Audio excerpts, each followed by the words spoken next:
Buenas noches, tengan todos ustedes.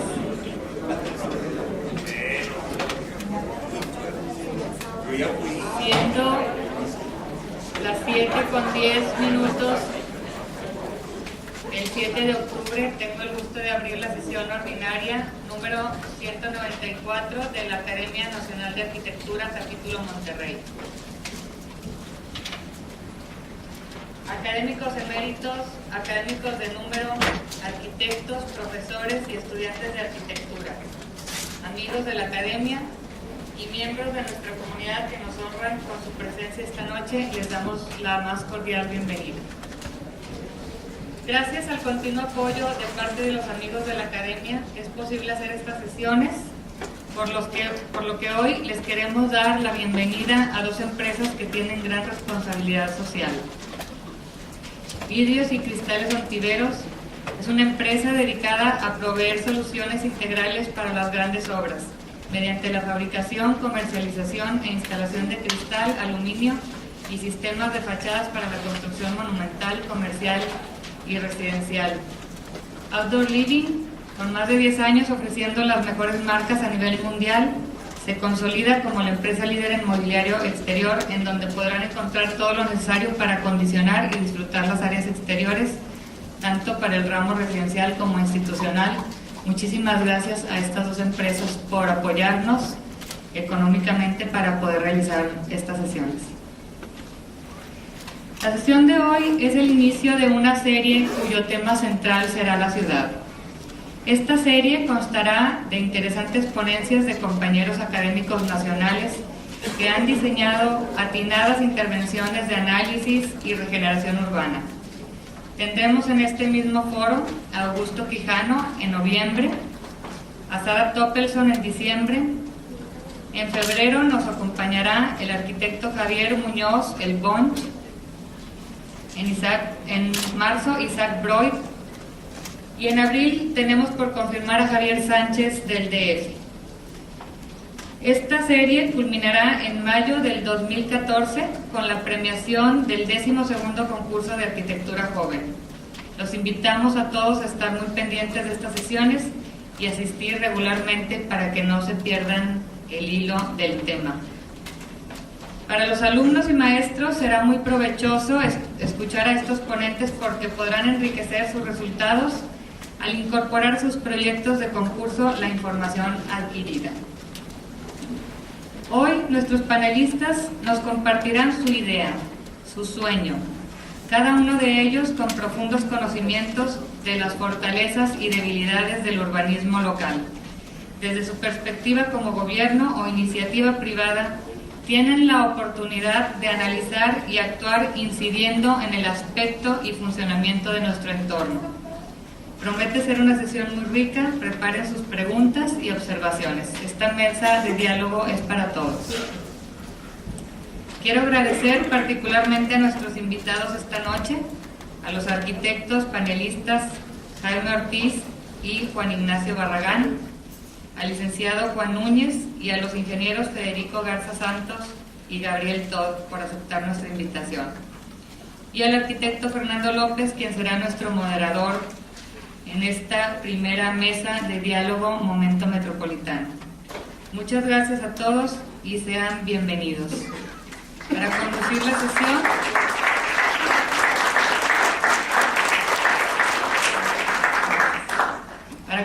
sesión, de esta noche cedo el micrófono al arquitecto Pablo Ferrara, secretario de nuestro capítulo. Gracias. Buenas noches. Les pido que por favor ponen su celular en vibrador para poder todos disfrutar mejor. Y a continuación, el arquitecto Benjamín Márquez con una doy la última sesión.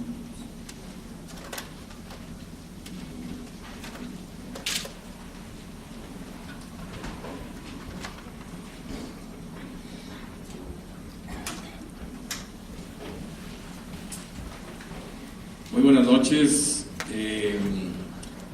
La relatoría es de la sesión del 2 de septiembre de 2013, que estuvo a cargo de la arquitecta Taire Bonfil Garza. Taire tituló su conferencia como Accesibilidad y Diseño Universal en México, Retos y Perspectivas. Este tema lo domina perfectamente, dado que ha estado por años en dependencias y organismos que se dedican a atender personas y asuntos relacionados con la accesibilidad, como la Oficina para la Discapacidad de la Presidencia de la República en el 2000. En 2003 participó en el Programa Nacional de Vivienda en esta especialidad.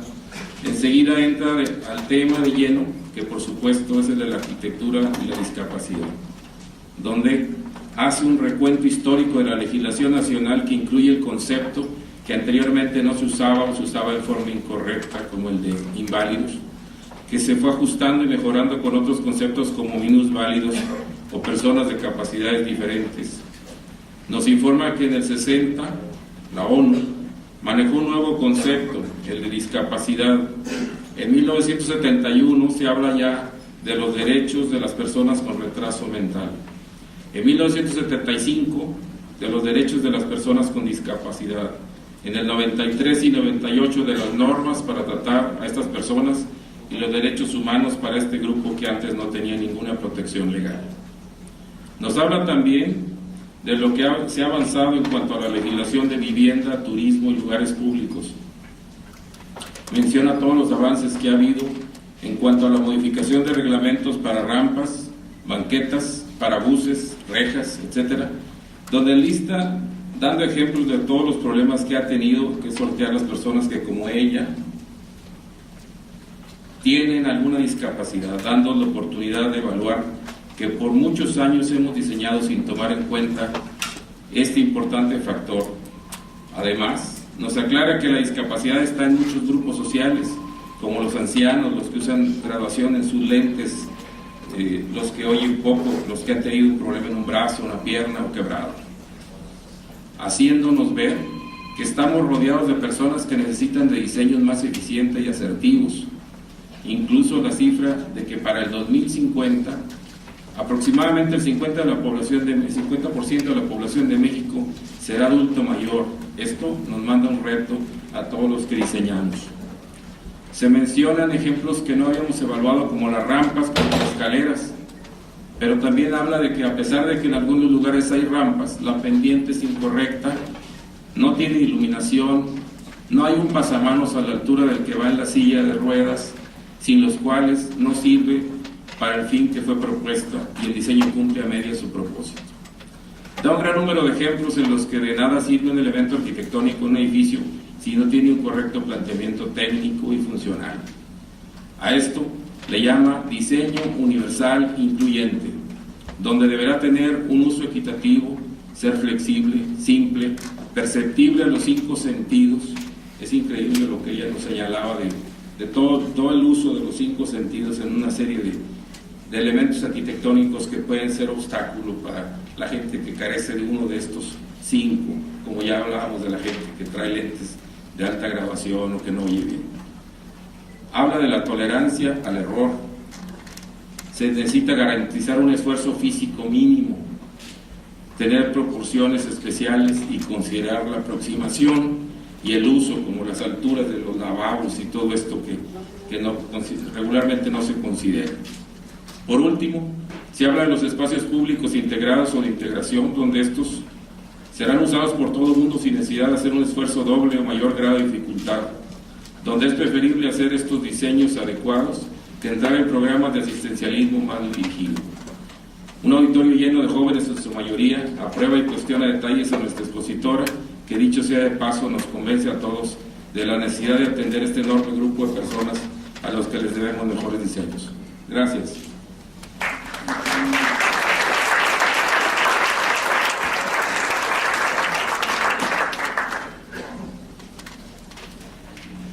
Muchas gracias, Benjamín.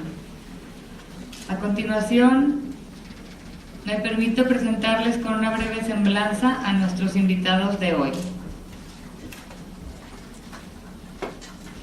Federico Garza Santos nació Nació en Monterrey, Nuevo León, el 23 de diciembre de 1964.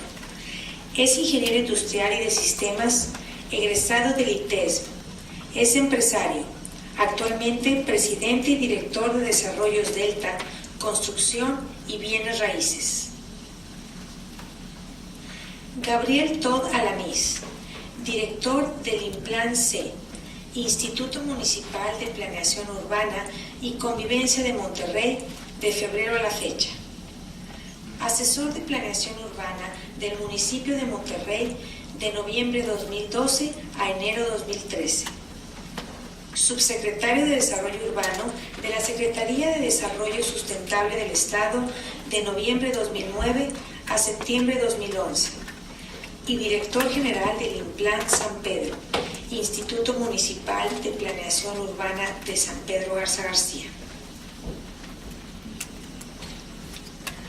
Jaime Ortiz Cervantes ha enfocado su carrera profesional a la planeación y el diseño urbano.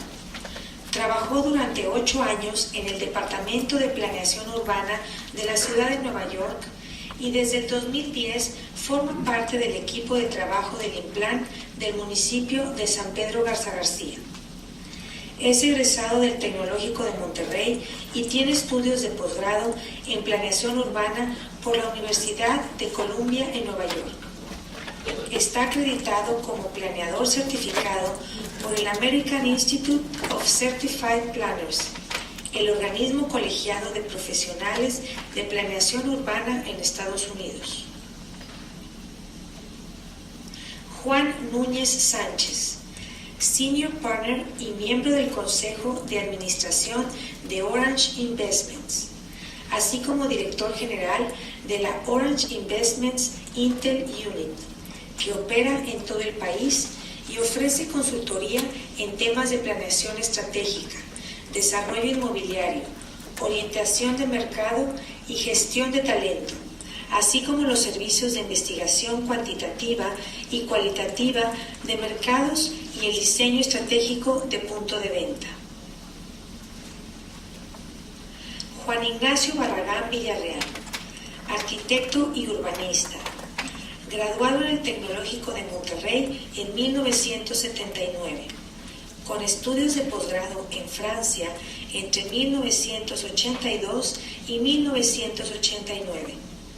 Ha sido presidente ejecutivo de la Agencia para la Planeación del Desarrollo Urbano del Gobierno del Estado de Nuevo León, secretario de Desarrollo Urbano y Ecología de San Pedro Garza García, Nuevo León, y director de Fomento Urbano, así como coordinador de programas de vivienda y coordinador de programa de manejo de aguas pluviales del Gobierno del Estado de Nuevo León.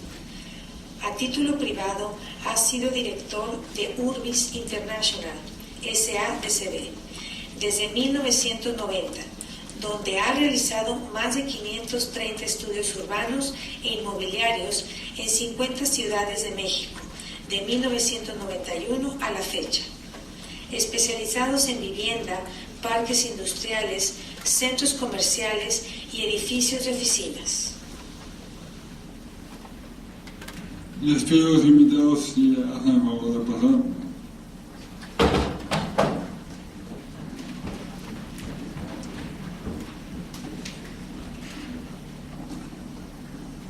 Buenas noches, muchas gracias por su presencia y gracias a la Academia por la inclusión en mi persona y la invitación de los distinguidos invitados. Se ha invitado a diferentes representantes de diferentes sectores, quienes aquí nos acompañan tienen gran experiencia, como ya vimos, en lo público y en lo privado, en el nacer de la ciudad. Queremos tener una conversación, una aportación de opiniones en torno a la ciudad. También aquí se encuentran presentes personas que han estado por buen tiempo involucrados en la creación de nuestra ciudad. Hace tiempo Monterrey, hace buen tiempo que ya cumplió 400 años, andamos como por el 420,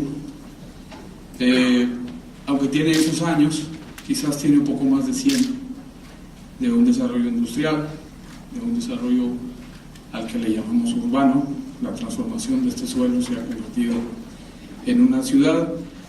No les tengo que enseñar mucho, pero primero fue industrial y después centros de investigación, universidades, crecimiento demográfico expansivo, mancha urbana, infraestructura, transporte. Por ahí de los años 80, aunque seguramente alguien aquí me va a decir y sabe que hay planes anteriores, pero por ahí los años 80 recuerdo el primer plan de desarrollo urbano del municipio de San Pedro y la aparición de la primera oficina se llamaba la Dirección de Urbanismo, la que pretendía pues controlar y moderar el desarrollo urbano, y así hemos seguido. Después vino una época en Monterrey donde ha habido grandes proyectos de intervenciones urbanas como la Gran Plaza, la Macroplaza, el barrio antiguo, que tenía proyecto, que tenía nombre, Paseo Santa Lucía, Parque Fundidora, y posteriormente otras oportunidades para integrar estos juntos como un proyecto para la ciudad. A estas oficinas de desarrollo urbano se les ha ido insertando otros temas como la ecología, desarrollo urbano y ecología. Hubo un momento en el que el Estado moderaba desarrollo urbano, ecología, transporte y obras públicas en una sola persona.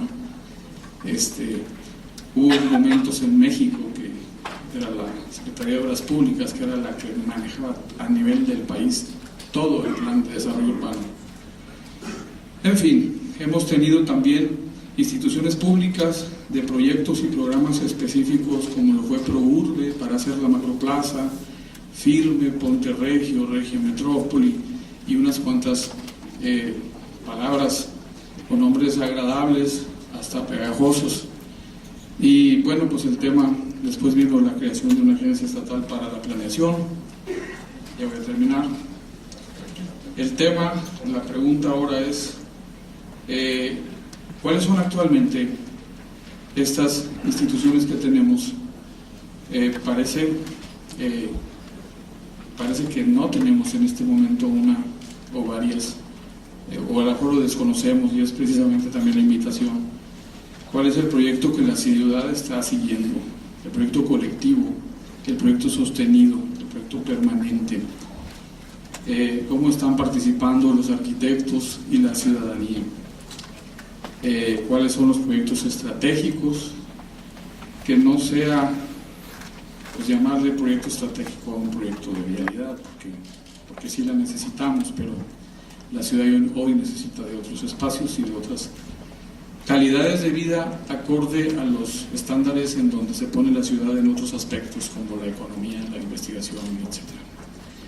Haciendo esto como una brevísima introducción, y la última pregunta de este bloque, ¿cuáles son los proyectos que enlazan lo público y lo privado? De las ciudades que podríamos hablar como referencia, pues nos viene a la mente que tienen instituciones, que tienen participación ciudadana, que tienen proyectos sostenidos que van más allá de un periodo de un alcalde y que además tienen presupuesto asignado para ello. Disculpándome por esta introducción, le vamos a dar la palabra a los 5 invitados.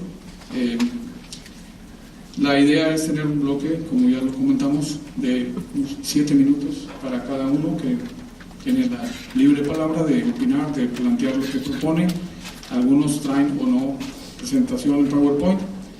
Entonces nos llevaremos unos cerca de 30 minutos en estas 5 participaciones de ellos. Posteriormente tendremos un momento de intercambio, unos 20-25 minutos más entre los 5 invitados, un tiempo para ellos para conclusiones, y luego queremos también, desde luego, invitar la participación del público. Por aquí casi termino mi participación y yo tenía un orden, no sé si quisieras empezar, Federico, o quieres. Listo. Gracias, bienvenidos. Pues muchas gracias por la invitación a la academia, mucho orgullo estar aquí con ustedes. Yo me lo imaginaba un poquito más como preguntas y pláticas, pero como quiera tengo aquí ideas de lo que me gustaría transmitir. Más que nada la intención mía es como hablar un poquito de lo que esperaríamos o quisiéramos que fuera un poquito el desarrollo urbano en Nuevo León y México.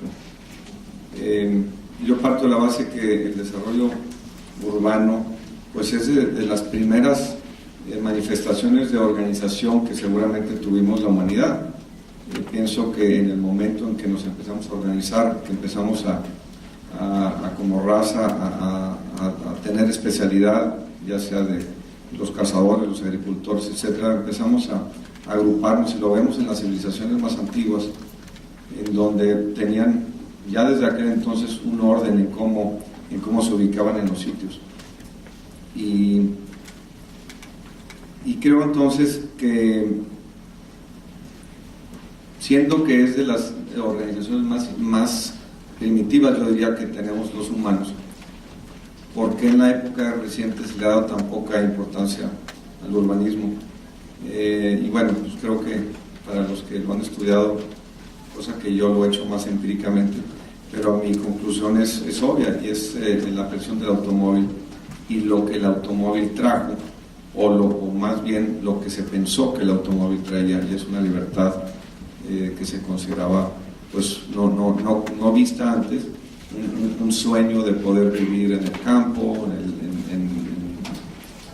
en el aire limpio, porque nos podemos acordar que en aquella época, antes de la aparición del automóvil, pues empezaban ya la organización de las industrias, la contaminación muy importante en las ciudades. Entonces la aparición del automóvil fue como que la gran panacea. Y pienso que esto, pues ahorita analizado, más adelante nos damos cuenta que pues tiene muchas carencias y muchas complicaciones que creo que en aquel momento no lo vimos, ¿no? Me ubicas con el tiempo porque veo también como principios que el urbanismo debiera tener como objetivo principal calidad de vida. Y bueno, ¿cómo definimos calidad de vida? Pues a mí se me ocurren algunas, pero creo que pues, muy sencillas, ¿no? Tiempos de traslado entre las áreas en las que nos movemos, tener áreas de entretenimiento, espacios públicos, cercanía con el trabajo, lugares de encuentro. Y lugares de encuentro probablemente creo que es de los más importantes y de los menos comentados, ya que ahorita que vemos que la seguridad es una situación bastante compleja, muchas veces cuando yo considero que mucho de esto estriba en la manera en que estamos organizados. Para mí no es lo mismo ver si asaltan a una persona que es mi amigo, o ver si una persona que asaltan que sé dónde vive, que sé dónde trabaja. Esa sencilla razón de haberlo visto, de haber coincidido con él en el paso, seguramente actuaremos distintos. Y parte de la problemática que estamos viviendo ahorita es el que no nos consideramos como una comunidad. Entonces lo que sucede al otro no es de mi importancia, y precisamente ahí es donde tenemos, yo creo, de las carencias más importantes y de las urgencias más importantes a regresar a nuestros orígenes de cómo estábamos organizados en las estructuras urbanas de tiempo atrás. No sé cómo vaya. Creo que, a meterme en un tema puntual y que hacías mención, Fernando, a mí me parece que los planes parciales de usos de suelo es posiblemente uno de los grandes, pues no necesariamente diría desaciertos, pero sí de las grandes complejidades que nos han traído, porque eso parte de la base de que el urbanismo es estático, y pues yo creo que el urbanismo definitivamente es dinámico, y mucho más en ciudades como las mexicanas, con un crecimiento poblacional tan amplio. Creo que es uno de los temas que tendríamos que reflexionar mucho al respecto.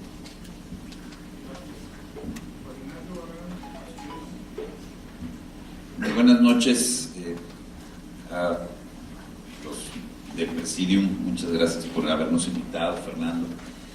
Yo nada más quisiera agregar dos pequeños detalles a la semblanza que se puso. Una es que soy miembro de esta Academia Nacional de arquitectura, y la otra es que estoy actualmente como presidente de la Sociedad de Urbanismo.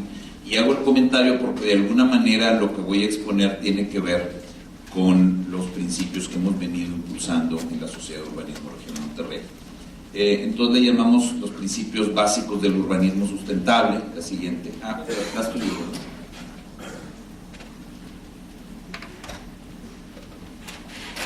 No, realmente yo quisiera, voy a más bien a pasar imágenes porque soy un poquitín rollero y entonces me pasaría del tiempo. Entonces, estos son los principios básicos del urbanismo sustentable, me paro para poderlos leer. Primero, proteger la vida y el patrimonio de los ciudadanos antes que nada, principio fundador de cualquier acción urbanística. Aunque estemos diseñando un plan parcial, una ciudad o lo que sea, tenemos que tener siempre una visión regional y metropolitana, no podemos irnos por la parte sin ver el todo. El desarrollo urbano tiene que estar orientado a la sustentabilidad ambiental y dentro de esto debe de buscar el reciclar la ciudad en la medida de lo posible, honrando el pasado urbano. Se debe de tener además comunidades sustentables y participativas y parte de la acción urbanística tiene que estar encaminada a esto. Pero no olvidemos la competitividad de la ciudad. Muchas veces el urbanismo olvida que las ciudades deben de generar riqueza para poder repartirla. Entonces la ciudad tiene que ser también competitiva y eficiente. Tiene que tener una orientación muy clara a la mejora de la calidad de vida, en base a desarrollos urbanos integrales sustentables que de alguna manera responden lo que comenta Federico sobre la dinámica de la ciudad. Y algo que a muchísima gente se le olvida, el desarrollo urbano sustentable tiene que tener finanzas públicas sustentables. Municipios en quiebra jamás generarán una ciudad sustentable. Esto es todo lo que voy a decir y por lo demás voy a pasar algunas imágenes. Amén. Proteger la vida contra los desastres. Creo que nos queda claro que es uno de los temas más con lo que acaba de suceder más importantes. No podemos seguir permitiendo que nuestras ciudades sean la cuna de los grandes desastres, muertes, gente infeliz, gente con sus casas inundadas, con casas llenas de lodo. Y muchas veces, permítanme, con todo respeto le digo, muchas veces son arquitectos graduados de las mejores universidades de México los que están provocando esto. Pero también proteger la flora y la fauna. Nuestras ciudades deben de tener flora y fauna, no podemos o no debemos de excluirlos. Esta es una foto que tuve el gusto de tomar muy cerquita de mi casa, en Coa. Tener una visión regional y metropolitana fundamentalmente orientada a la seguridad en el abastecimiento de agua, energía y alimento. Esos son tres temas fundamentales en el urbanismo y la visión regional. ¿Qué aspectos? Evitar inundaciones, tener abastecimiento, carga de acuíferos, controlar la contaminación. Orientar el desarrollo a través del transporte masivo. En la energía buscar ahorro y fomentar la producción en la medida de lo posible a nivel regional y disminuir la dependencia de alimentos del exterior. Estos son puntos fundamentales en la planeación regional que impulsamos. El desarrollo urbano orientado a la sustentabilidad ambiental. El tema de moda hoy día, la movilidad, no es más que uno de los tantos temas que debe de comprender el urbanismo sustentable para evitar cosas como esto. Una cosa muy importante, este es un estudio de nuestro compañero socio de SURMAC, Moisés López, quien nos dice que las vías locales, que representan el 80% de las vialidades de la ciudad, están prácticamente en verde, es decir, casi no hay vías locales congestionadas. En cambio, las vías primarias, que son apenas 80 kilómetros, están todas en rojo, es decir, totalmente saturadas. El esquema vial en árbol, que es el que hemos venido siguiendo desde 1940, ya ha sido decretado como un fracaso. Hay que cambiar a un nuevo sistema de vialidad, que es lo que se llaman los sistemas matriciales. No vamos a hablar de ello porque es muy largo, pero creo que nos queda muy claro que los esquemas viales en árbol han fracasado. Y bueno, por supuesto, además de los sistemas matriciales, este es un sistema matricial también pluridimensional donde tenemos que fomentar el transporte público, generar vías de movilidad alterna, generar sistemas de administración de la demanda, por mencionar algunos. Y aquí los menciono: sistemas matriciales, transporte público, medios alternos de movilidad, dignificación del espacio peatonal. El primer medio de transporte es el que tenemos en nuestro cuerpo, nuestras piernas. Ahora está muy de moda y estamos comenzando a impulsar también en México los esquemas de calle completa, calles orientadas al comercio, donde la gente pueda caminar, pueda estacionarse, pueda transportarse, donde el automóvil está permitido, pero nunca de manera prioritaria. Pasando a otro tema, el ahorro de energía, la generación de energía. Estamos apenas en pañales en México y en Monterrey en este sentido. Algo muy importante, la eficiencia en la inversión en infraestructura, acortando distancias, impulsando tecnologías adecuadas al sitio y buscando el pago de derechos por uso de infraestructura. Por supuesto, el tema del manejo integral del agua, que es uno de mis temas preferidos. Aquí tenemos los 3 problemas fundamentales de la situación del agua y algunas de las soluciones que se pueden dar: el tratamiento de las aguas, el reuso de la basura, la jerarquización de áreas verdes. La ley nada más dice 15% de áreas verdes, cuando en realidad los espacios verdes y los espacios públicos es una gama muy importante que debe incluir los corredores riparios en la ciudad, tanto a nivel rural como a nivel urbano. Por supuesto, todo lo que sea regeneración de la ciudad, honrar el pasado, lograr comunidades sustentables y participativas. El urbanismo debe fomentarlo, al igual que la competitividad de la ciudad, el manejo incluyente de la calidad de vida y, por supuesto, embelleciendo la ciudad con arte urbano, con arquitectura, con espacios públicos, con espacios recreativos, con espacios que den identidad a la ciudad. Crecer en base a desarrollos urbanos sustentables, como los DUIs, ahora se les llama polígonos certificados. Vamos a ver cómo queda la ley. Y, por último, lograr finanzas públicas municipales sustentables. Muchas gracias.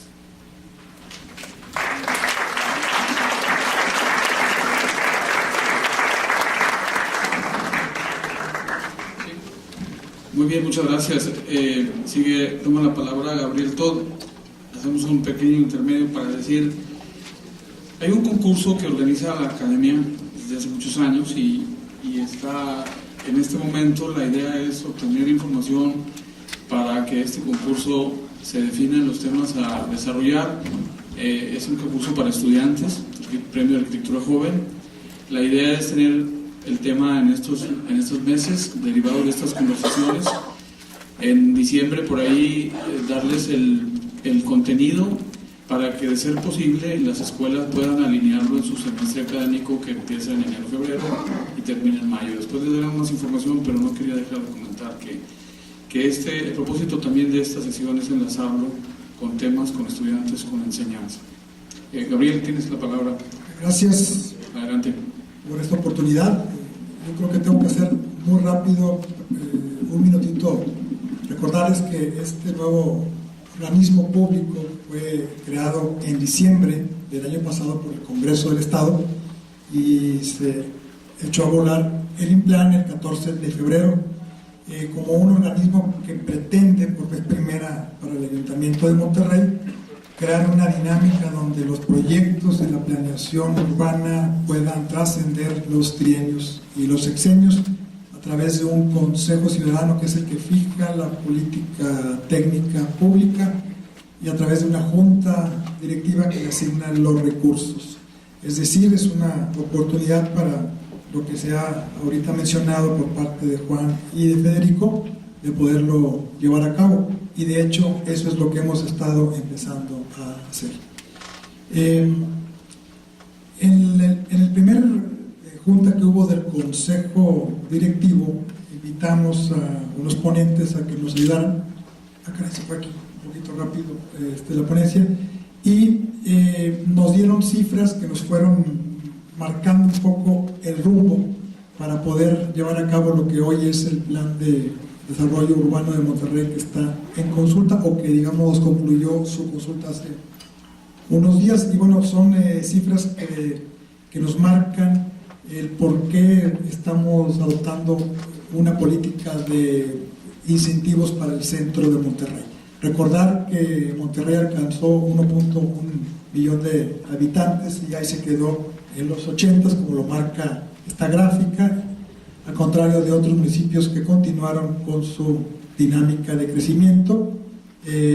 Actualmente Monterrey tiene una tasa negativa.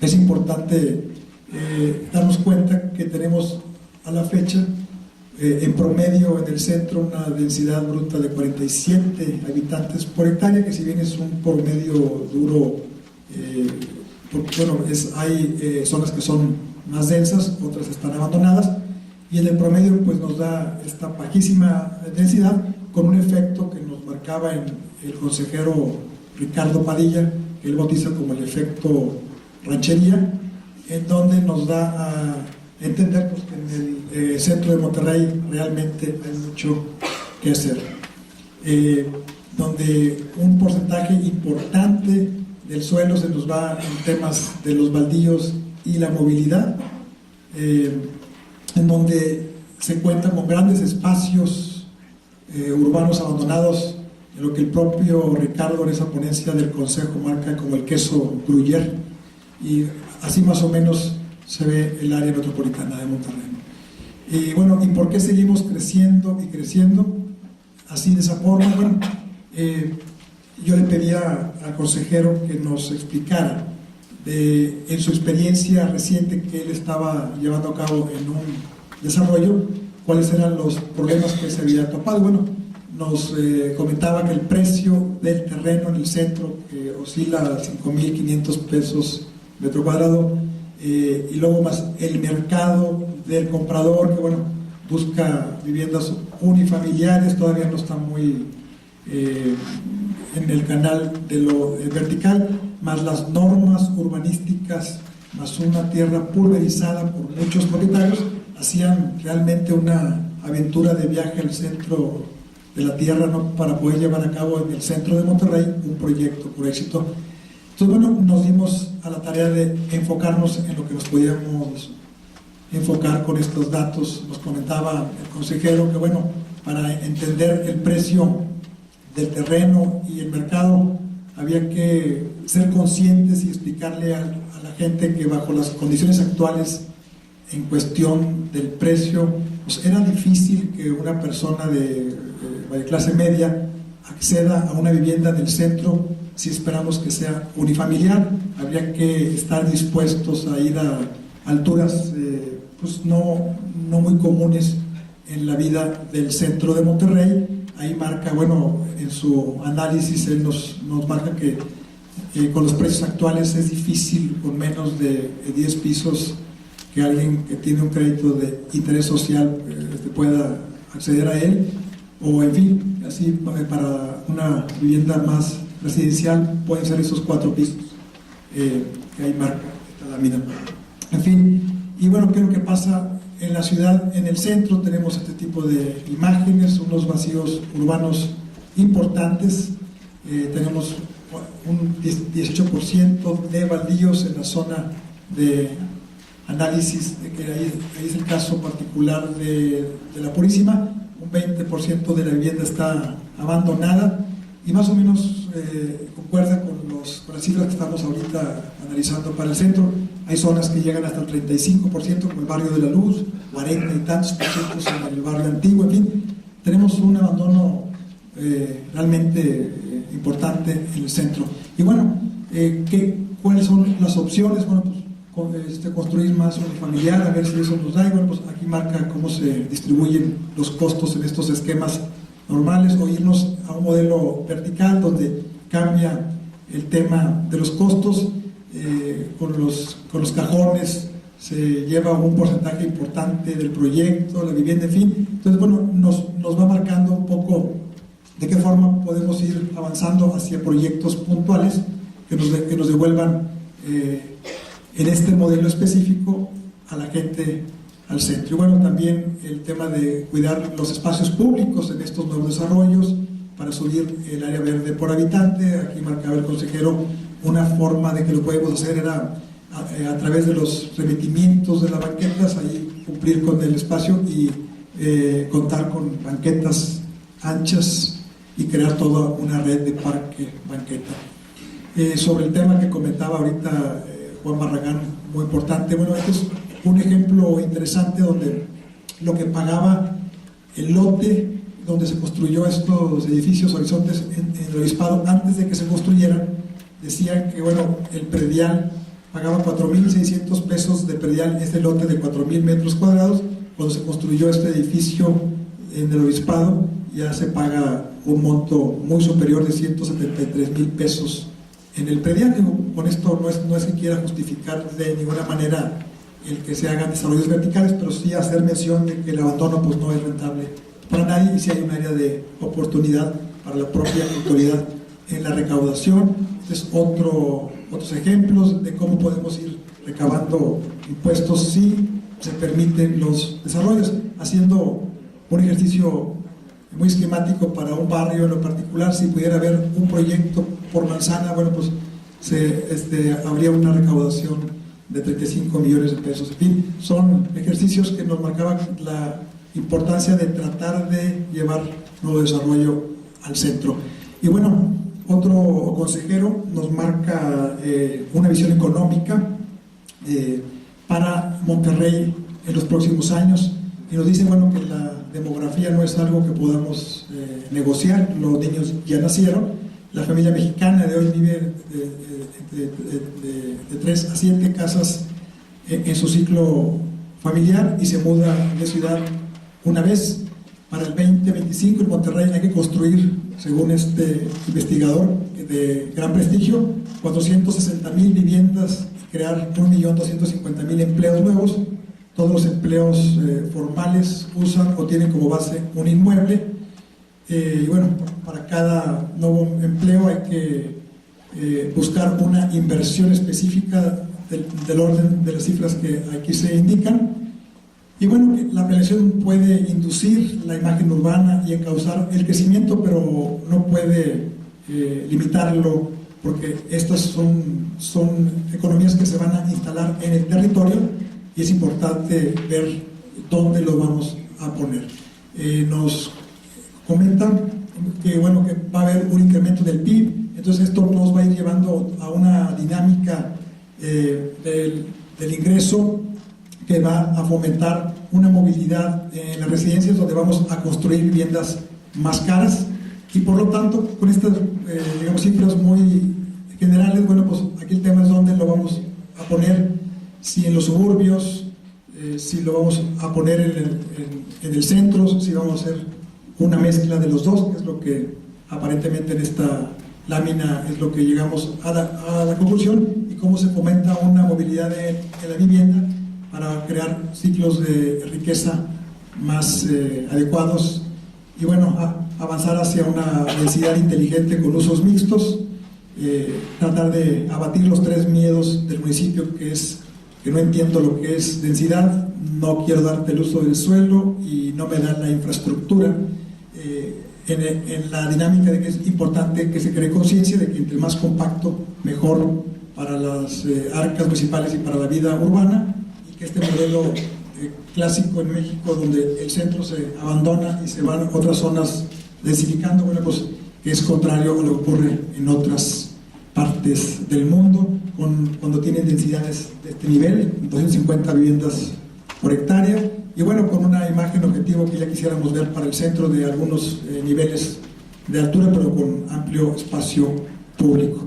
Bueno, creo que aquí detengo esta presentación. Traigo bueno, esta conclusión, que la demografía no se negocia y no perdona.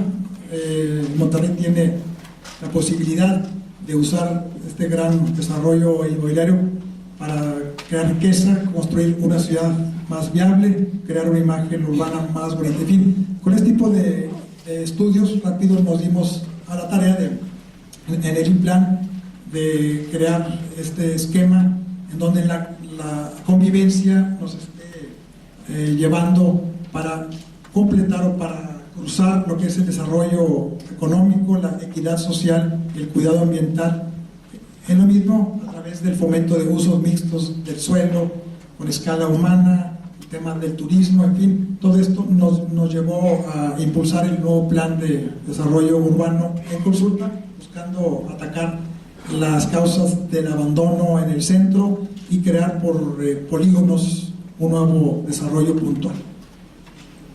Ok, y bueno, pues aquí simplemente dejo esto, vamos, como un decálogo que se maneja en el INPLAN, que son los principios que estamos manejando y que son muy parecidos también a los que manejan en la SURMAC, y que es hacer una ciudad más sustentable. Gracias.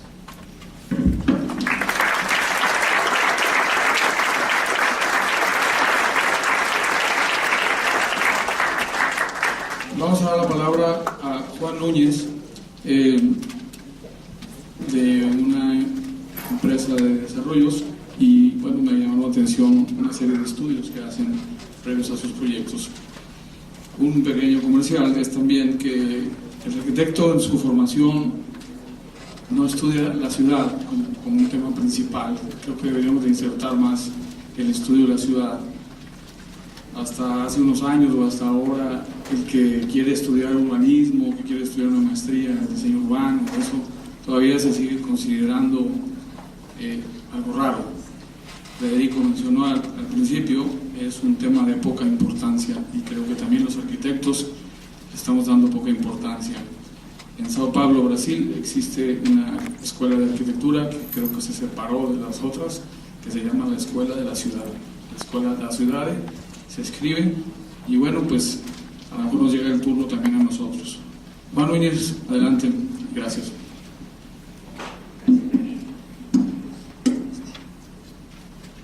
Pues gracias a todos por la invitación, en especial a Arqui Nora del Arquifesh.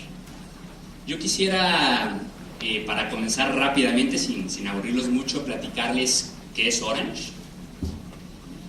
Bueno, sin antes decirles, claro, que el objetivo central de mi charla se centra en platicarles mi visión personal y la visión que tenemos como empresa de la relación que guarda el desarrollo inmobiliario, normalmente desarrollado por la IP y con fines de lucro, con el desarrollo urbano, normalmente coordinado y gestionado por autoridades públicas.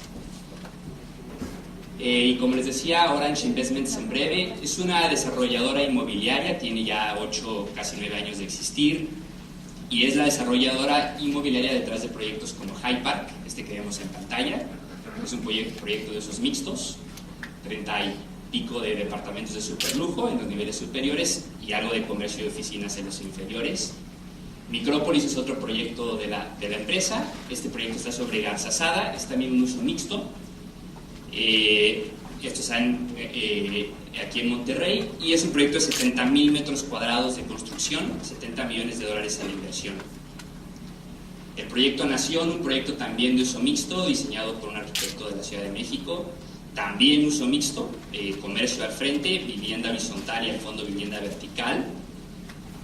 Con éxito, un proyecto ya desarrollado, que ojalá que algunos de ustedes conozcan, ganador del Premio Obras 2011, Torres Aqua, 2 torres de vivienda vertical. The House, esto es en la ciudad de Saltillo, en Coahuila.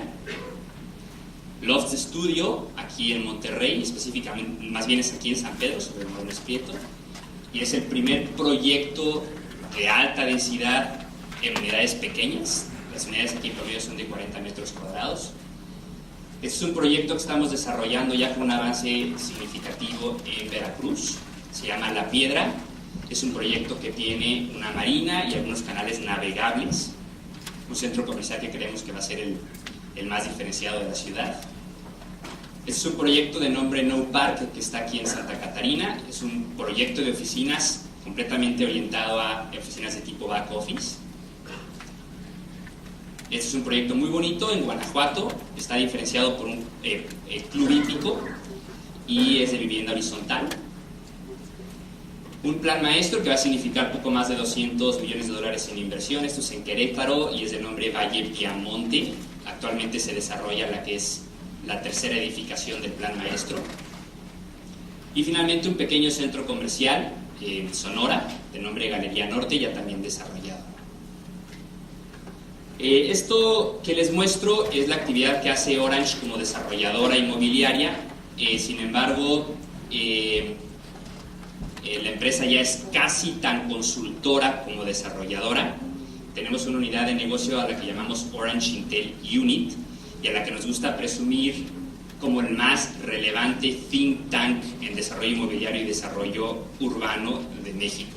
Tenemos allí agrupados a expertos nacionales y extranjeros de gran capacidad en los temas de la unidad. Y al día de hoy, después de prácticamente 4 años de operar, en el país ya hay 7.5 millones de metros cuadrados de desarrollo inmobiliario conceptualizado desde la Orange Intel Unit. Esto en México y en el sur de los Estados Unidos, y por fortuna al día de hoy hemos ya conseguido 2 patentes y 11 documentos protegidos bajo derechos de autor en México y los Estados Unidos. Todo ello, insisto, alrededor del desarrollo urbano y el desarrollo inmobiliario. Lo que hace esta unidad de negocio, y es aquí donde empieza a ser esto relevante para nuestra charla, es, después de implementar una metodología probada, determinamos cuál es el mejor y más rentable uso del suelo. Propietarios de tierra de todo el país, normalmente de grandes extensiones de tierra o de normalmente la cerecita en el pastel, los terrenos más maduros de la ciudad, llegan con nosotros y nos piden, después de estudiar la demanda, la oferta, el cliente, el contexto y el sujeto mismo, que es el terreno, que determinemos cuál es el mejor y más rentable uso del suelo. Es decir, nos piden que lo que ellos vayan a desarrollar allí sea resultado de aplicar la ciencia, después de entender con ello a la demanda, a la oferta, evidentemente al contexto, a los lineamientos y a los reglamentos aplicables, entre otras cosas. Y para nuestra sorpresa, una y otra vez, estudio tras estudio, nos encontramos con la conclusión de que el desarrollo inmobiliario, prácticamente para cualquier tipo de producto, desde vivienda social hasta vivienda residencial plus, no está peleado de ninguna forma con los criterios más importantes o los lineamientos más relevantes del desarrollo urbano sostenible o sustentable. ¿Qué quiere esto decir? El desarrollo, si bien orientado, si bien planeado, naturalmente se alinea a los lineamientos más clave o más claros del desarrollo sostenible. Eso es algo que creemos, en lo que creemos firmemente y que hemos venido demostrando con los estudios con el tiempo. Hay algunos sucesos o algunas dinámicas que se observan hoy en día en el país que son gran ejemplo de esto y es en las que quiero centrar la charla. Una de ellas son la forma en que el desarrollo inmobiliario ha dejado de ser o se ha dejado de dar en la forma de fraccionamientos aislados o edificios aislados para comenzarse a dar en la forma de grandes planes maestros. Aquí en el foro hay otro desarrollador que me podrá rato ayudar platicándonos de sus muchas experiencias en el tema, pero hoy en día es más común que el desarrollo inmobiliario de México, tanto vertical como horizontal, se dé dentro de un plan maestro y no de forma aislada. Y eso es normal. Entre más competido un mercado, más clara su consolidación. Hoy en día el desarrollo urbano en México es mucho mayor que antes, pero se da a través de mucho menos manos. ¿Qué sucede con esto? En esos planes maestros se da de forma natural una plusvalía y una sostenibilidad en el tiempo y una sustentabilidad de la operación de ese plan maestro que nos lleva invariablemente a buenas prácticas de desarrollo urbano. Esto es algo bien curioso, el tema de la plusvalía. Gracias, Fer. El tema de la plusvalía. Antes en este país la plusvalía estaba prácticamente, y esto estoy hablando de hace 8 o 9 años, prácticamente acotada por el desarrollo vertical. Los inmuebles que aquí crecían de valor significativamente, plusvalías del 16, 18, 20%, eran inmuebles normalmente verticales. Es decir, la plusvalía se estaba concentrando en la verticalización de las ciudades. Hoy en día, gracias a los planes maestros, normalmente en las periferias de la ciudad, esto ya se da de forma significativa, también en vivienda horizontal o en edificaciones horizontales. En estos planes maestros, los desarrolladores inmobiliarios inician con sus primeras fases y terminan con las fases sextas, séptimas, octavas de cada plan maestro. Por lo tanto, están obligados a cuidar con las fases iniciales de sus planes maestros la sustentabilidad del plan maestro en su conjunto. Estos planes maestros normalmente se dan en regímenes en condominio. Creo que eso es notable. Y estos regímenes en condominio se convierten en la forma cada vez más aceptada por la sociedad de que el bienestar común se institucionalice, de que la gente se preocupe por su vecino. Algo decía Federico que es muy claro, esa sensación de comunidad que perdimos o que estamos perdiendo en las grandes ciudades nos traía grandes beneficios en cuanto a desarrollo urbano se refiere. Entonces, estos regímenes en condominio, los que normalmente están en estos grandes planes maestros, son la forma en que se está institucionalizando, por fortuna, para fortuna de México, ese bienestar común. La ecología y la movilidad son un estilo de vida que se está fomentando con los proyectos. Esos son factores críticos del éxito.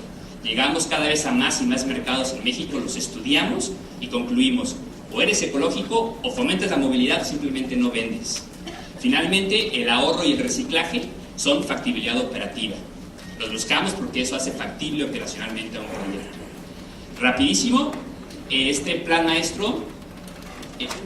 ¿Un minutito? No, un minutito, me lo aviento rapidísimo. Un plan... Órale. Ya. Este plan maestro rapidísimo está en Querétaro, es una ciudad toscana, vemos esas áreas comunes de las que hablaban muchos de los expositores, pasillos pergolados. Este tiene un sistema de cinturones verdes como gran diferenciador. El Parque Metropolitano Presa del Rejón en Chihuahua se conceptualizó desde el Intel Unit. Era un parque que significaba subsidios de 200 millones de pesos al año. Hoy en día es un parque prácticamente autosustentable. Es el tercer parque público más visitado del país. Aquí, en este gran proyecto que vamos a hacer aquí en San Pedro, se va a hacer la más grande inversión en paisajismo en la historia de México. Vamos aquí a prácticamente mover una colina del lugar con fines de paisajismo. Proyecto en Querétaro, un centro comercial aquí en la carretera nacional. Este era un proyecto que iba a ser completamente cerrado, climatizado, 12 elevadores, escaleras eléctricas por montones. Y hoy en día, gracias a la consulta de la Intel Unit, es un proyecto con strips peatonales, strips vehiculares, abierto, muy verde, con grandes atributos de estilo de vida. Un ejemplo de que la vivienda económica puede estar rodeada de paisajismo y cuerpos de agua espectaculares, interés social nuevamente en la Ciudad de México, una ciudad dentro de la ciudad de Saltillo, muy caminable, muy sustentable, un centro comercial en Quintana Roo. Y este último, ya para terminar, un plan maestro en Chihuahua, 300 hectáreas, con códigos compartidos de edificación, códigos estéticos compartidos nunca antes vistos en el país, un uso mixto en Chihuahua. Y finalmente este proyecto que se va a anunciar en 2 meses es aquí en Pesquería, Nuevo León. Es el proyecto que va a desarrollar el que va a ser el primer bosque artificial de Nuevo León. Es un proyecto que va a tener una planta de cogeneración que va a garantizar con ello a sus usuarios una energía un 20% más barata de lo común, y que va a tener por principal componente un parque industrial. En resumen, ese es mi mensaje. Yo creo que en la medida en que las desarrolladoras entendamos lo que el mercado quiere, lo que la gente quiere, vamos innegablemente a terminar dándole a la ciudad desarrollo inmobiliario sostenible.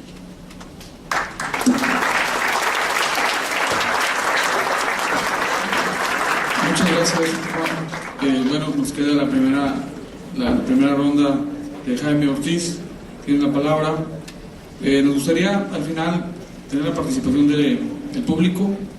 Para ello les pediríamos, ojalá puedan ir haciendo ahí alguna síntesis de sus preguntas, o si nos gustan pasar en algún papel también. En fin, vayamos pensando. Todos tenemos el uso libre de la palabra y de la opinión. Bienvenido, Jaime, adelante. Muchas gracias y gracias por la invitación. Pues los quiero dejar con la reflexión bien interesante de la invitación de Nora a este momento metropolitano.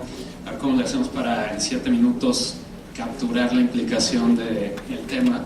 Pero espero dejarlos con suficientes ideas para un buen caldo de cultivo que espero sea la discusión junto con este panel, con este nanólogo, eran casi 10, pero fueron 9, donde les quiero exponer cinco ideas. Al principio lo escribí como 5 problemas, pero no hay que ser tan pesimistas. Y también cuatro áreas de oportunidad que a mí me hacen continuar con una visión muy optimista del momento en el que estamos viviendo. Todo esto desde mi perspectiva de una carrera profesional pues corta, ¿verdad? Dentro del ámbito público, el sector público, que me parece un sector fascinante y con muchísima oportunidad para desarrollar y para influir en esa construcción de la ciudad. Y también un poco desde mi perspectiva como profesor en el TEC de una de las clases urbanas que estoy dando ahí. Entonces, 5 puntos que me parecen bastante problemáticos para el momento en el que estamos pasando. 13 municipios por articular, dejando fuera la zona metropolitana del Valle de México.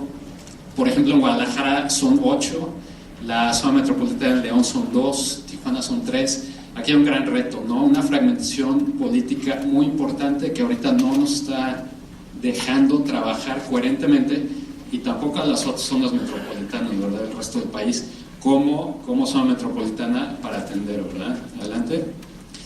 Obviamente, esta insaciable demanda de espacio que genera el automóvil, pues que ninguna ciudad yo creo que del mundo va a ser capaz de satisfacer gracias a los mecanismos de mercado, los cuales todos los días inyectan en nuestras realidades cientos y cientos de vehículos, pues nos obliga a articular transporte público eficiente, y en esta discusión metropolitana creo que es uno de los puntos que refleja esa falta de articulación, ¿verdad? Desde mi trinchera dirigiendo el Implan del municipio de San Pedro, la pregunta que hacemos ahorita es ¿por qué nos tenemos que esperar 4, 6, 12 años a que llegue el momento que se vea factible hacer un transporte público en el municipio de San Pedro, ¿verdad? Lo necesitamos ahorita, lo estamos demandando y lo estamos trabajando con todo el ahínco para tratar de hacer lo posible dentro de los esquemas pues, que nos tocan, ¿verdad? En nuestros dominios o cotos de poder del municipio. Adelante. Un razonamiento interesante que la última vez que estuve en este foro exponía, que estamos obviamente enfrente de una complejidad cada vez más avanzada en las ciudades. Esto me tocó vivirlo en carne y hueso en Nueva York, donde para poder convivir en las densidades en las que habla Juan Alayo, que mencionó Gabriel, no podemos estar esperando que nuestras reglas y reglamentos y códigos sean más sencillos, ¿no? Pese a la demanda del ciudadano de tener reglas fáciles, ¿verdad? Tienen que haber bastante complejidad y sofisticación en la reglamentación con la que nos va a hacer posible generar esa convivencia, ¿no? Porque a las densidades de 150 o 200 viviendas por hectárea, en la ausencia de estas reglas es un caos total. Y también esta gran figura del plan maestro, ¿no? Que a mí me parece la visión del siglo XX, del gran plan de desarrollo urbano, donde depositamos, después de un extenso diagnóstico que siempre hacemos, depositamos todas nuestras esperanzas en que se resuelvan cada uno de los muchos problemas que hay en la ciudad, ¿verdad? Desafortunadamente, no creo que los debemos seguir haciendo, porque si no me va a regañar Juan. Tenemos que seguir haciendo estos grandes planes maestros y planes municipales de desarrollo, pero tenemos que hacerlo rápido, eficientemente, ponerlos a un lado y pasar a planeación estratégica de pedazos de ciudad, de barrios, de porciones de la ciudad donde sí podamos, con el detalle que se merecen, atender las necesidades de los ciudadanos, entender el mercado que particularmente está sucediendo en ese pedazo de ciudad, y también entender, pues, como arquitectos la forma urbana, ¿verdad? Podernos meter a diseñar la escala, pues que debe ser no solo de los edificios, sino de el ancho ideal de esa banqueta, el parque, porque sin este detalle no vamos a poder llegar a darle a la ciudad la calidad, la generación de calidad de vida que habla Federico, ¿verdad? Necesitamos poder entrar al detalle. Adelante. Y una de las frustraciones ahorita actuales dentro de mi quehacer en el municipio es encontrar estos espacios para gestionar esta calidad, como les decía ahorita, de una banqueta, ¿no? Hay que ver cómo es el sistema a través del cual fluye la obra pública y cómo tenemos que hacer una reingeniería completa de esos sistemas, porque los proyectos que deberían ser los más fáciles resultan siendo los más difíciles. Los pasos a desnivel son ahora lo más fácil de pasar por un sistema de estos, y tratar de hacer una banqueta, un sistema de barandales donde no haya que hacer un proyecto ejecutivo de banqueta que se licite, que después se agarre un contratista y que entienda todo perfectamente, nos permita llegar a darle el cariño que merece la banqueta a un sistema de barandales en una colonia como la de Canteras, con un sistema de escaleras muy complejo, porque no tenemos tampoco ni los recursos ni el tiempo para meternos a hacer esos proyectos, ¿no? Entonces tienen que haber estos mecanismos intermedios para gestionar esa calidad de obra pública que la ciudad necesita. ¿Qué me hace frente a estos panorama general de retos ser optimista? Adelante, son estos 4 puntos a favor que siempre se los platico a mis alumnos. Me siento realmente entusiasmado del momento en el que vivimos como arquitectos, con esta revalorización del tema de la ciudad.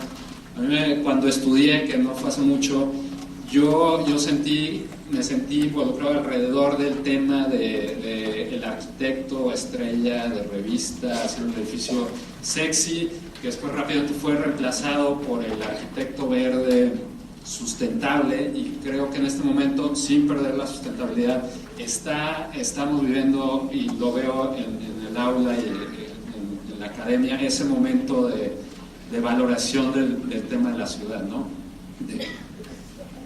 Claro. Y eso que nada más traigo 9 puntos. Sí, adelante. Que me fascina, cómo la sociedad civil, y aquí es súper claro en Nueva York, está cada día más sofisticada y articulada. Plataforma como alcalde de Cómo Vamos, que gracias a ellas tenemos 6 o 7 vías recreativas en el municipio, los colectivos bicicleteros, una infinidad de organizaciones civiles que están llenando estos vacíos, y que cuando trabajan en conjunto con la IP y el sector público pueden generar cosas bien, pues mucho mejores a las que hubiéramos aspirado, ¿verdad? Ayer estuvimos en esta pedaleada arrancando las ciclovías en el municipio y hoy empieza a hacerse realidad un plan maestro que diseñamos hace 2 años y medio en conjunto con Pueblo Bicicletero, ¿no? Donde está, y la pedaleada fue dirigida por ellos, ¿no? Esta suma es la que yo creo que nos permite aspirar a mucho más de lo que podemos.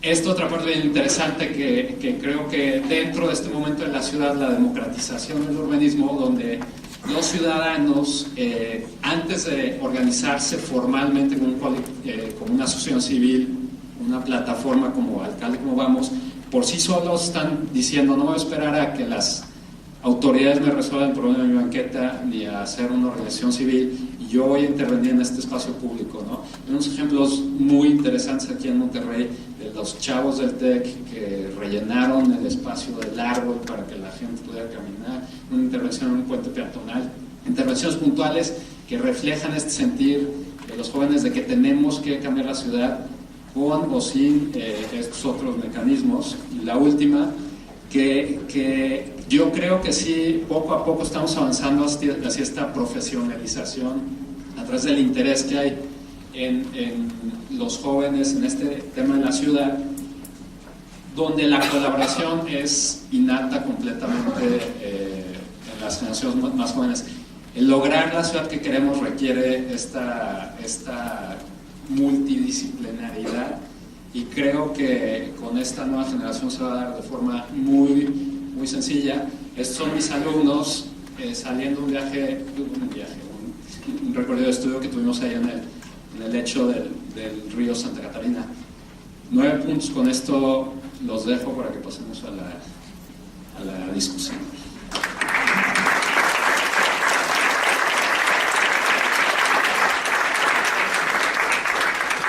Muchas gracias, Fermín. Bueno, pues esta primera ronda va en muy buen tiempo, con 5 minutitos de más, pero ahorita la vamos a ajustar. Una cosa que llama la atención en Latinoamérica es que hay grupos.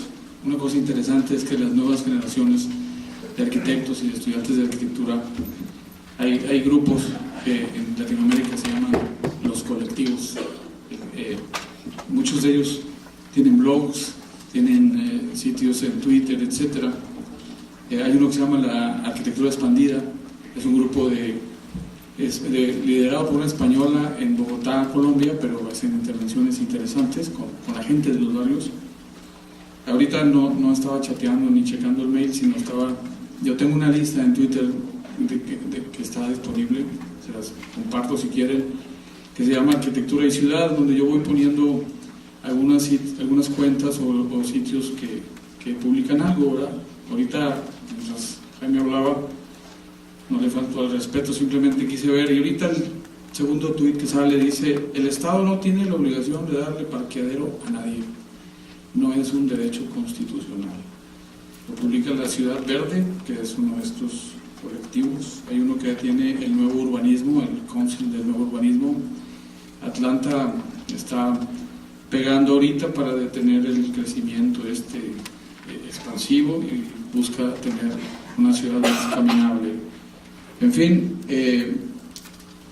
sí es interesante ver en Latinoamérica y creo que en México los grupos de jóvenes que están ahora, bien dijo Jaime, había un arquitecto estrella, después un arquitecto verde y ahora estamos en busca del arquitecto de la ciudad. Entonces vamos a pasar a una segunda ronda, un poquito más de intercambio. No sé, si quisieras, veo que apuntaste algo, Federico, a lo mejor quieres compartir algo de esta primera ronda o quieres que haga, vamos a hacer preguntas, pero... Bueno, yo hice algunas observaciones hacia las presentaciones que hicieron los compañeros. Sí, adelante. Bueno, yo a lo mejor empezando con algunos de los comentarios de Gabriel, mencionaba en una de las gráficas cómo se incrementan los ingresos del municipio en la medida en que hay densidad. Y yo nada más quería a lo mejor agregar sobre ese concepto que se requiere pagar la misma luz, la misma cantidad de policías. Vamos, básicamente son los mismos costos que tiene la ciudad, dándole servicio a muchísimas gentes más y obviamente teniendo prediales o ingresos mucho mayores. Esto precisamente son de las grandes ventajas de vivir en una ciudad conurbada. También traigo algunos otros comentarios sobre las demás presentaciones. Una en particular, Juan mencionó de los planes maestros que se están haciendo ahorita, y bueno, pues nosotros en Desarrollo Delta pues es algo que hemos venido desarrollando en los últimos años y bueno, pues hemos pregonado pues desde hace muchísimos años la conveniencia de rescatar y promover el centro, de desincentivar el uso del automóvil, pero creo que estas alternativas que hemos hecho de hacer ya sea planes maestros o usos mixtos realmente son muy limitados. O sea, no podemos pretender cambiar una ciudad, no podemos pretender tener un urbanismo real a través de proyectos individuales. Lo que tenemos que tener, en vez de edificios con usos mixtos, necesitamos tener ciudades con usos mixtos, porque las necesidades de la gente son completas y lo que tenemos necesidades de trabajo, necesidades de esparcimiento, necesidades de vivienda, por supuesto. Entonces lo que tenemos que buscar son alternativas que en su conjunto se incentiven. Las cosas tienen que funcionar de manera natural, que sea un círculo natural el que busquemos que se den estos mecanismos. Si son cada desarrollador de manera privada, pues la parte de interés económico se va a sobreponer sobre estas cosas y difícilmente vamos a lograr la ciudad sostenible que estamos buscando. Sobre lo que mencionabas, Jaime, de planes puntuales, me parece que es muy importante, pero como les decía hace rato, mientras sigamos haciendo planes parciales en función de usos de suelo, los intereses económicos y particulares difícilmente van a dejar operar a la comunidad y a la democratización del urbanismo, como lo mencionabas. Pienso que tenemos que buscar otros mecanismos. No soy experto en eso, pero sí he escuchado y lo he comentado con algunos de ustedes, el Form-Based Code, que básicamente se definen las formas de los espacios y dejas que el mercado, en función del dinamismo, de la naturaleza misma de la economía como se está dando, un edificio podrá en un momento dado ser vivienda, dentro de 10 años a lo mejor se puede convertir en escuela, o al revés, ¿no? Y eso es algo que si analizamos un poquito las ciudades que más apreciamos, europeas, en particular ciudades que tienen cientos y cientos de años de existencia, pues los edificios que vemos ahorita que son habitacionales, a lo mejor anteriormente fueron comerciales o al revés, ¿no? Mientras tengamos esa mentalidad que es estático, que eso no cambia, y que entonces si en la esquina de donde vivo ahí no pueden poner comercio porque ahí no decía, pues entonces nunca vamos a avanzar hacia un urbanismo sustentable. Y por último, sobre las ideas que me vinieron sobre sus exposiciones, es sobre las banquetas, ¿no? Ahorita me parece que las banquetas es algo tan sencillo y tan importante que puede cambiar todo este movimiento. Y mencionabas la dificultad para el municipio de hacer esto. Yo creo que más que lo haga el municipio, lo que necesitamos es que se definan normas y que esas normas se establezcan y trasciendan, porque parte del problema que tenemos es que cada 3 años o menos a veces nos cambian las reglas del juego. En particular ahorita una que me preocupa mucho, Gabriel, y es el tema de los estacionamientos en el centro. Entonces, mencionabas un poquito en tu exposición también el tema de los estacionamientos. Creo que para los que nos dedicamos a esto, los estacionamientos hacen completamente la diferencia entre que sea rentable o no sea rentable un proyecto. Y creo que en particular ahorita en el centro hay tantos baldíos que pueden darnos la función de estacionamientos, y esperemos que con el tiempo vayamos incentivando el transporte colectivo de tal manera que se compense esa parte, pero necesitamos, en mi opinión, volver a liberar la parte de estacionamientos en la vivienda. Bueno, Ignacio, si quieres ahorita, Gabriel, nomás un comentario, un comercial aquí. Es que también hay, en Medellín tiene una empresas públicas de Medellín. Barcelona creó una empresa para hacer su plan maestro cuando las Olimpiadas. Bilbao hizo la Ría 2000. Yo tengo una pregunta: ¿qué es lo que necesitamos nosotros para tener una empresa público-privada, o como deba de ser, con toda la transparencia del mundo, pero que tenga un proyecto sostenido? Y la otra cosa, por ejemplo, en Bogotá hay un manual de banquetas, entonces todas las banquetas son idénticas, y si vas a poner un árbol o dos o una rampa, están hechos los dibujos, o sea, todo el mundo sabe y tiene ganas de hacer una banqueta compatible con el resto. Por estudios que hemos hecho, el problema de la banqueta es que no es rentable para la cuestión vial, no es justificable en la fórmula que hacen la inversión, y es una tierra como de nadie, no es para el carro, y el dueño del vecino pues sabe que no es de él. Perdón, me robé un minuto o medio. Juan Ignacio. Sí, yo quería comentar en relación a las observaciones tanto de Juan Núñez como de Federico, en cierta medida también de Jaime. La propuesta que nosotros hemos venido impulsando, ya no como Submax, sino en lo que se refiere a nuestro despacho, para precisamente poder combinar la dinámica de las ciudades, la dinámica del mercado, con la necesidad de tener un orden a nivel metropolitano. Y esto es partir de la generación de una estructura macro a nivel metropolitano, precisamente que ponga en coherencia los elementos como es este sistema de vialidad matricial, que es 20 veces más eficiente que los sistemas tradicionales de vialidad, incluyendo transporte público, incluyendo corredores riparios, incluyendo parques metropolitanos, incluyendo todo el esquema de distribución de agua a nivel macro, donde, por ejemplo, las tuberías maestras de agua potable vayan por camellones, por lo cual tú puedes incrementar un 15% de eficiencia física de los sistemas, por decir un tema, ¿no? Entonces tienes esta estructura maestra de infraestructura en donde te generan un montón de huecos. Por mencionarles el plan maestro que hicimos para la ciudad de Pachuca, que es una ciudad que va a crecer de 600,000 habitantes más o menos a 3 millones de habitantes en los próximos 30 años. En esta generamos esta estructura, y al interior de esta estructura tenemos aproximadamente 90 polígonos de actuación. Y esos polígonos de actuación son unidades más o menos de 200 a 250 hectáreas, algunas más grandes, los cuales no se les da uso de suelo, solamente se les da una caracterización. Los planes municipales implementan los polígonos de actuación de corto plazo, lo que se va a desarrollar los próximos 5 años, y lo demás queda sin uso de suelo, solamente caracterizado, pero con una estructura metropolitana rectora que tienes que respetar. Y al interior de cada uno de estos polígonos de actuación, el desarrollador privado o público-privado o social genera su plan maestro.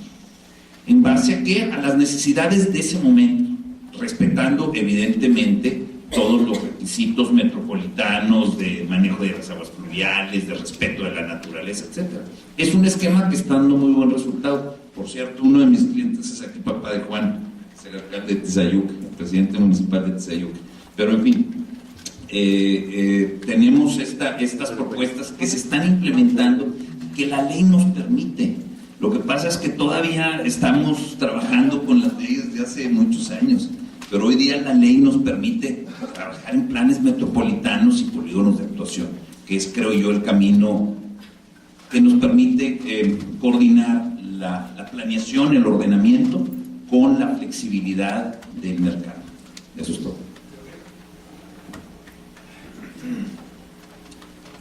Sí, yo creo, bueno, ahorita 2 comentarios, uno sobre los espacios para el automóvil que hacía mención Federico. Yo coincido con él que no tenemos por qué darle espacio a los automóviles a costa del espacio público, y ciertamente no tenemos por qué seguir con esta dinámica donde por costumbres equivocadas estamos pretendiendo que cada lote del Estado, que cada lote del área metropolitana tenga un cajón para guardar automóviles, lo cual es absurdo, ni tiene por qué la calle ser el resumidero de estos autos. Sí, para el plan de Monterrey, si tú lo lees con atención, sobre los ejes que hemos llamado del desarrollo orientado al transporte y en general en los polígonos que vamos a estar desarrollando, está la norma de los cajones, se fue a la mitad y la puedes resolver a 200 o 300 metros a la redonda del proyecto,